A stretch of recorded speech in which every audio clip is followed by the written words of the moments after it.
কলমি শাক, পটল, আলু, টমেটো, পেঁয়াজ দিয়ে তেলাপিয়া মাছের ঝোল করব। কড়াইতে তেল গরম হয়ে গেছে,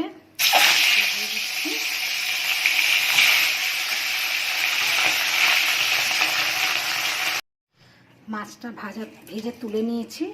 এর মধ্যে শুকনো লঙ্কা, তেজপাতা দেব ফোড়ন, আর জিরে ফোড়ন দেব।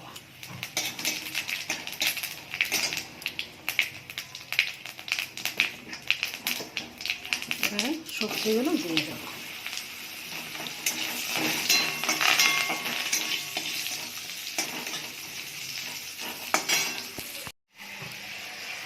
আমি এখানটা হলুদ, কাঁচা লঙ্কা, জিরে, ধনে আর আদা, নুন একেবারে মধ্যে দিয়ে দিলাম।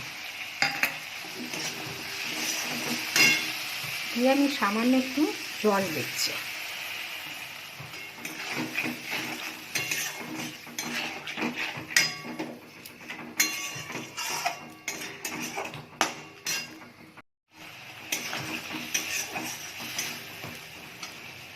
এবার আমি কলমি শাকটা দিয়ে দেব।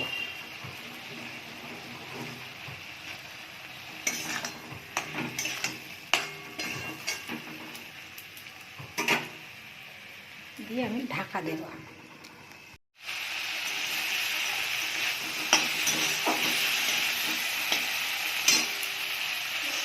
সবজিটা হয়ে গেছে, ভাজা ভাজা হয়ে গেছে। এবার আমি জল দেব,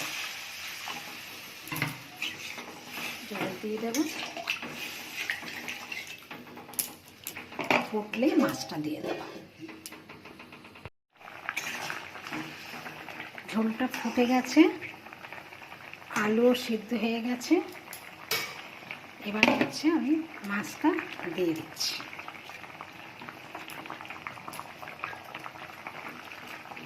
আমি এতে পেঁয়াজ দেবো বলেছিলাম, পেঁয়াজটা দিইনি।